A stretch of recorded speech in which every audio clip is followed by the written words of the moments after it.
Emmanuel Dutheil. C'est la suite de ce grand journal ici en direct de New York. Alors on l'a vu, hein, l'actualité est encore bien chargée et pas obligatoirement toujours très heureuse et très porteuse sur les marchés. Mais on va un peu souffler dans ce grand journal. On va aller découvrir quelqu'un qui s'est lancé dans l'aventure du marché des chemises pour hommes ici aux États-Unis avec Pascal Lamour. Bonjour. Bonjour. Merci d'avoir accepté notre invitation. Alors vous êtes le cofondateur de P-Love. Vous n'êtes pas allé chercher obligatoirement très loin le nom. Hein. C'est grosso modo votre nom transformé en anglais. Donc fabricant de chemises. Et votre histoire est assez marrante. Vous êtes arrivé ici aux États-Unis et vous ne trouviez pas de chemise et c'est comme ça que l'idée est venue? C'est aussi simple que ça? C'est aussi simple que ça en fait. Je suis arrivé à New York il y a environ 4 ans pour travailler donc, dans la finance et donc notamment il faut porter des chemises à peu près tous les jours pour aller au bureau. Par le fait que je faisais beaucoup de sport et que je fais toujours beaucoup de sport, notamment du cyclisme, bon, j'ai jamais été très gros et pour m'habiller correctement, j'essayais d'avoir des chemises relativement petites et comparé aux Américains qui sont généralement un petit peu plus grands et un petit peu plus forts que les Français, j'avais beaucoup de mal en fait à trouver ce genre de produits dans les différents magasins de New York. Donc là, initialement, en fait, ce que je faisais, c'était que je demandais à mes collègues de France de m'envoyer des petits colis avec des chemises à ma taille qui venaient directement de Paris ou de la région. Et du coup, il y a 1 an et demi, vous vous êtes dit, mais pourquoi je le ferais pas directement depuis New York, hein? Pourquoi pas faire profiter en fait à tous les Français et toutes les personnes qui sont pas forcément 1m90 et 120 kg. Je sais ce que c'est. Voilà, tout à fait, de pouvoir avoir des chemises slim fit. Parce qu'en fait, le slim fit est très répandu en Europe et notamment en France, en Angleterre, en Italie depuis très longtemps.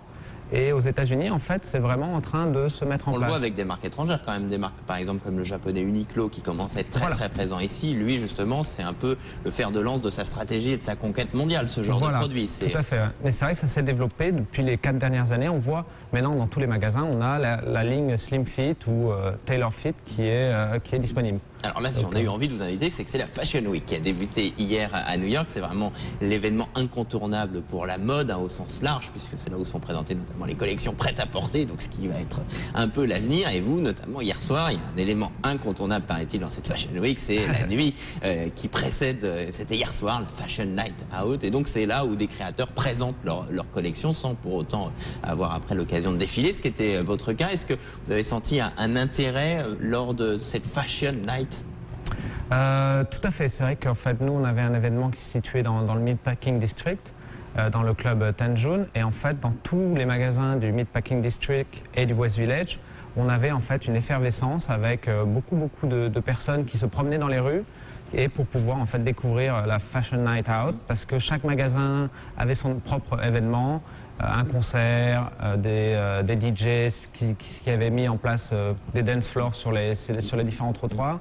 Et donc en fait on avait vraiment une activité, une grande soirée dans tout le district qui était Pour vous, c'est un organisé. élément incontournable pour se faire connaître parce que tout le monde est là, le monde de la mode est ici, tous les chroniqueurs de mode sont là.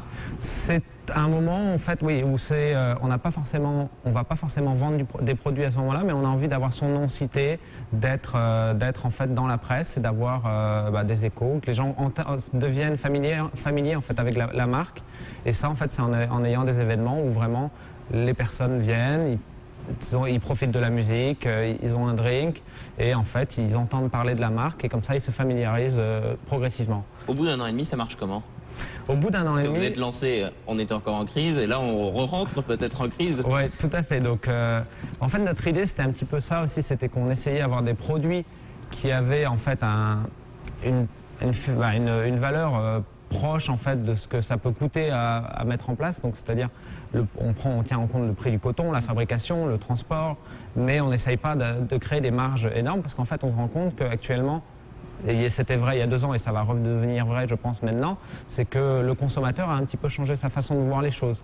On n'investit plus de la même façon, on essaie d'en avoir un peu plus pour son argent. Les données de consommation, les produits d'entrée de gamme, les promotions, c'est ce qui cartonne dans les magasins. Voilà, et donc nous ce qu'on cherche c'est vraiment des chemises qui sont pas trop chères et qui vont bien résister quand on doit les porter plusieurs fois par mois, qui vont bien résister au lavage. Et donc on a vraiment primé sur la qualité et donc un produit qui est pas trop cher, une entrée de gamme et avec une qualité qui suit derrière pour garder en fait notre produit relativement longtemps. Aujourd'hui, pas de boutique, mais présent dans plusieurs corners ici et dans plusieurs magasins. Comment on essaye de créer ce réseau de distribution, puisque c'est la clé aussi, hein, c'est être présent, être pour pouvoir se montrer, pour réussir à vendre. Comment on arrive à se faire connaître quand on n'a pas de référence en tant que tel, on dit voilà, je ne ferai pas mes chemises et donc je vous les propose. Voilà, tout à fait. En fait, il faut laisser le produit parler par lui-même. Donc c'est aller dans les petites boutiques. La plupart du temps, nous, ce qu'on recherche, c'est des gens qui ont un petit peu la même psychologie que nous, les mêmes idées un petit peu sur le business. Donc on va vers les petites et moyennes boutiques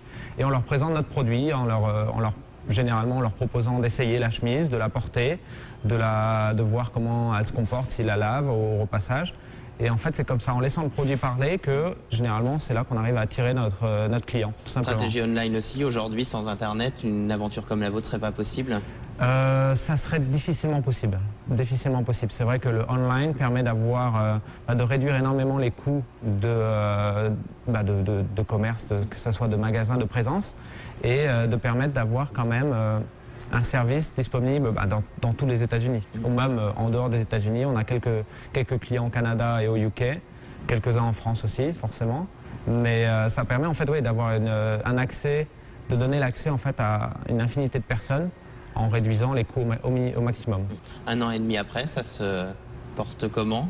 Même si le bilan est difficile, j'imagine, déjà à faire. Le bilan est difficile, mais en fait, c'est notre deuxième collection. Donc on l'a lancé il y a 2 semaines, donc juste avant la Fashion Night Out. Et on a eu un très bon retour, une très bonne set de la première collection. Et là, c'est vrai que la seconde collection a un très bon feedback de la part de tous nos consommateurs. Donc les consommateurs initiaux qui nous reviennent et qui nous disent on est très content de votre produit, et de nouveaux clients qui apparaissent en nous disant vous avez compris encore un peu mieux la demande de ce marché, ce qu'on recherche. On a modifié un petit peu notre design. Parce que vous êtes associé, il y a une designeuse et c'est une affaire de copains à la base qui s'est lancée comme ça, mais avec quand même des gens qui savaient à peu près dessiner une chemise. Tout à fait, oui, non, c'est pas, oui, non, on a une designer qui travaille dans la mode depuis 10 ans. Qui travaille à New York depuis 10 ans dans la mode, et on a aussi une personne qui fait du marketing depuis bientôt 6 ans.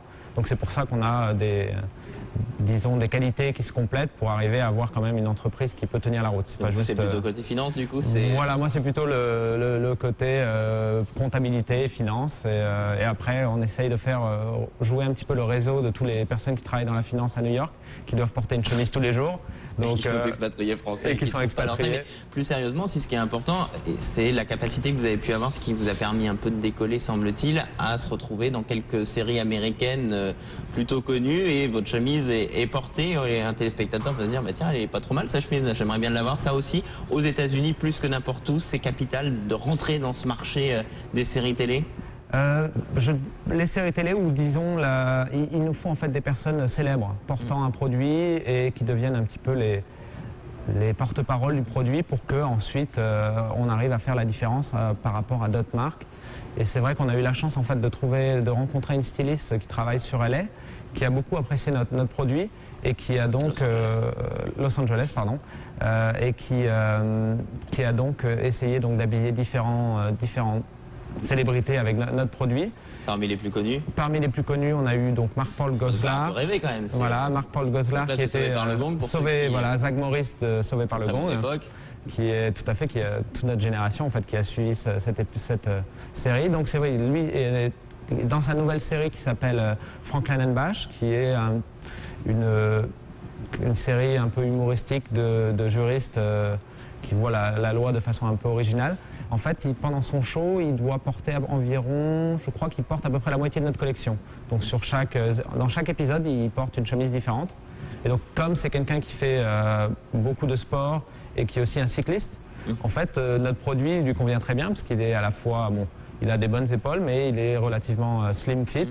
Donc c'est vrai qu'il apprécie beaucoup notre produit, et c'est un bon porte-parole pour notre L'avenir, c'est quoi? Des boutiques à votre nom ici, Pilove, ou il n'y en a pas besoin finalement? Non, l'avenir, c'est vraiment une boutique à notre nom, pour avoir un petit peu quand même un pied à terre. On se rend compte que c'est important que les gens puissent voir en fait concrètement, avoir un pignon sur rue. C'est très important, parce que le online, ça reste quand même très abstrait, surtout pour les chemises où bon, une fois qu'on connaît sa taille et ce qui convient, c'est facile de commander en ligne.